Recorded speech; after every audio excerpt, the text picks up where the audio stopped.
চোখ শুনে কেউ করতে পারবে না। আল্লাহ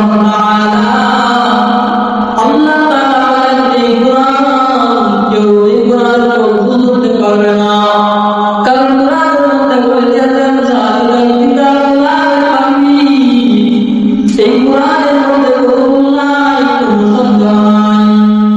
এজন্য আল্লাহ তাআলা আমাদেরকে একটি কিতাব দিয়েছেন, যে কিতাব বুঝে পড়লেও সব আছে, যে কিতাব না বুঝে পড়লেও সব আছে।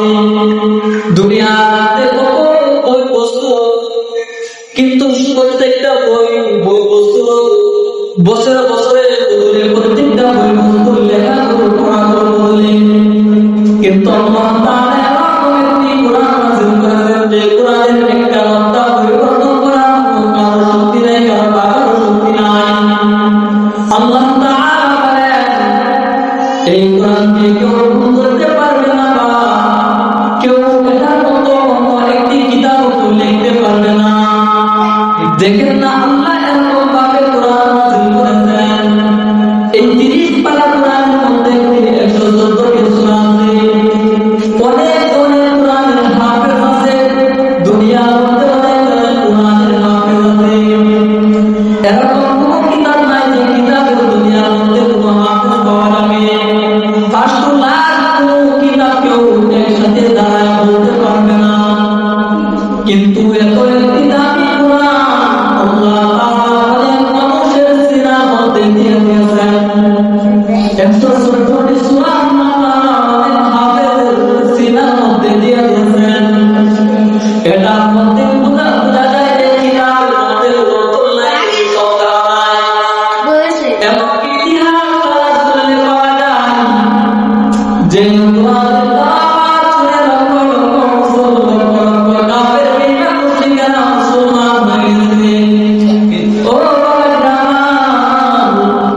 শুধু তাই নয়, কাফের বেঈমান মুশরিকেরা আবু জাহেল, উতবা, শাইবা, কাফেররা আল্লাহ নবী বিশ্ব নবী রাহমাতুল্লিল আলামিন কোরআন তেলাওয়াত শোনার জন্য পাহাড়ে সামগ্রীকে বাধা প্রদান করতেন। কিন্তু দেখা যেত গভীর রজনীতে আবু জাহেল, উতবা, শাইবা, কাফেররা তাদের মুহাম্মদুর রাসূলুল্লাহর কোরআন তেলাওয়াত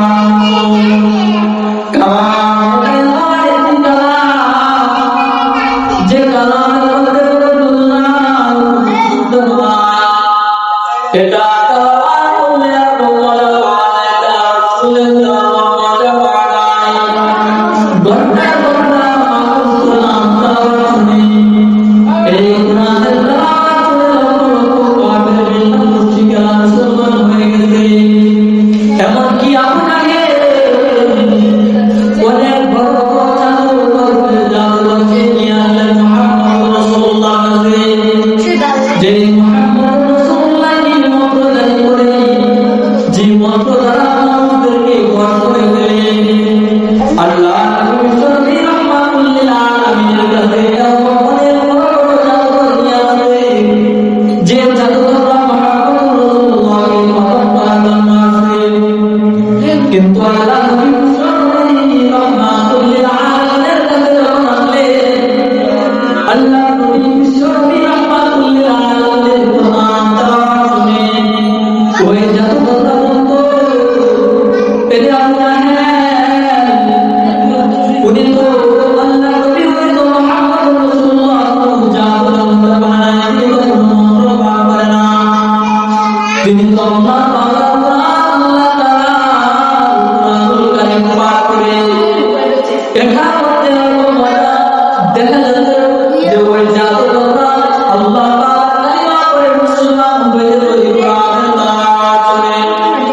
এমনকি শুধু তাই না, আবু জাহেল, উতবা, শাইবা, কাফেররা পাপীদেরকে, পাগলদেরকে নিষেধ করা হলো যে তোমরা গভীর রজনীতে আল্লাহ কিংবা মুহাম্মদ রাসূলুল্লাহর কোরআন তেলাওয়াত শুনবা না। কঠোরভাবে তাদেরকে নিষেধ করা হতো যে আজ থেকে তোমরা কেউ মুহাম্মদের কোরআন তেলাওয়াত শুনতে কেউ যাইতে পারবে না। কিন্তু দেখা যেত তারা যখন মুহাম্মদ রাসূলুল্লাহর কোরআন তেলাওয়াত না শুনতো, তাদের চোখের মধ্যে রাতের ঘুম আসতো না, তারা ঘুমাইতে পারতো